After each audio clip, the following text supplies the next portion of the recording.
fog was lifting slowly over the sprawling Blake estate, but the cold air still clung to Amelia's skin. She sat in her wheelchair just outside the barn, her silver suit neat, hair falling in loose curls over her shoulders. From a distance, she looked like the picture of composure. Up close, her hands betrayed her, fingers curling into themselves, restless, as if trying to grasp something she'd lost long ago. It had been 2 years since the accident. 2 years since the flashing lights of an ambulance and the sterile smell of hospital rooms replaced the scent of rain and fresh earth she used to love. 2 years since her father, Richard Blake, CEO of a multi-billion-dollar conglomerate, had turned into her shadow, guarding her like a priceless artifact that must never be touched, moved, or risked. Her life had shrunk to the walls of her home and the careful paths her wheelchair could take. And in all that time, no one had dared to speak to her about hope, until today. Ethan Cole knelt before her, his jeans dusty from the work he'd been doing in the stables, a deep blue t-shirt stretched over strong shoulders. He wasn't part of her world, not really. He'd been hired as a temporary contractor to help renovate parts of the property, and Amelia had noticed him only in passing. But somehow today, their paths had crossed in a way she couldn't explain.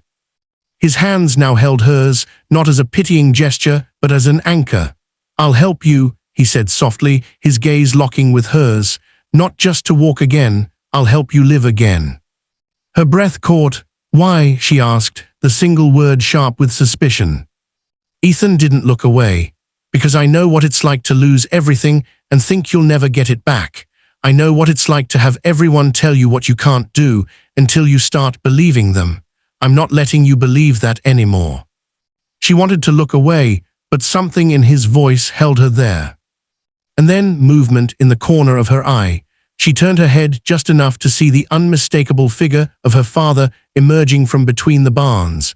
His silver hair was slicked back, his tailored navy suit cutting a sharp line against the muted colors of the morning. His expression was thunderous. Richard Blake's eyes darted to their joined hands, then up to Ethan's face, and the air seemed to thicken. His steps were heavy, deliberate, the kind of pace that promised confrontation. Ethan didn't turn, but Amelia saw his jaw tighten. He knew Richard was coming. Still, his hands remained steady around hers.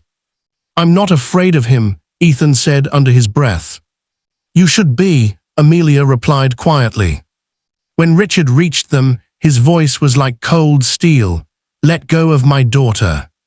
Ethan finally stood, but he didn't back away. "With respect, sir, maybe it's time someone held on instead." Richard's eyes narrowed. "Do you have any idea who you're talking to?" Ethan took a slow breath. "A father who's scared to lose his daughter, I get that, but keeping her locked away won't save her, it'll destroy her." Richard's jaw twitched, the muscle tight as wire. "You think you know her? You've been here less than 2 months."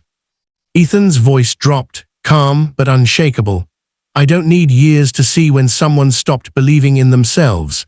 And I know you've been trying to protect her, but sometimes protection feels like a prison." The words hung in the cold air like a challenge. Amelia's eyes moved between them, her heart pounding. No one had ever spoken to her father like that, not and lived to tell the tale. "Dad," she said finally, her voice trembling, I want to try." Richard looked at her, and for the briefest moment, the fire in his eyes faltered. Beneath the businessman's armor, she saw fear, not anger, fear. He turned sharply and walked away, disappearing into the mist.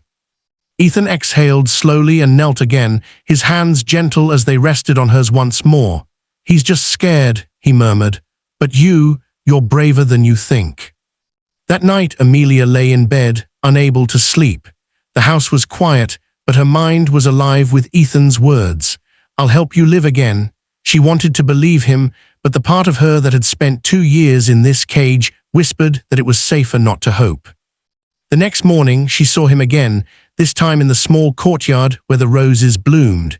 He was repairing the fountain, sleeves rolled up, arms dusted with stone powder. Without thinking, she wheeled over. "You said you'd help me," she said, her voice steady.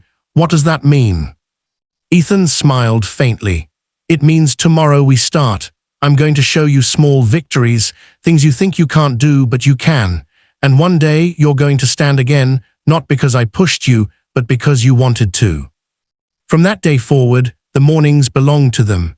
Sometimes it was as simple as reaching for something on a high shelf. Other days, it was balancing on parallel bars in the home gym her father had installed but never truly used. Ethan was patient when she failed, steady when she wanted to quit. There were moments of anger, at him, at herself, at her father watching silently from the doorway, but Ethan never wavered.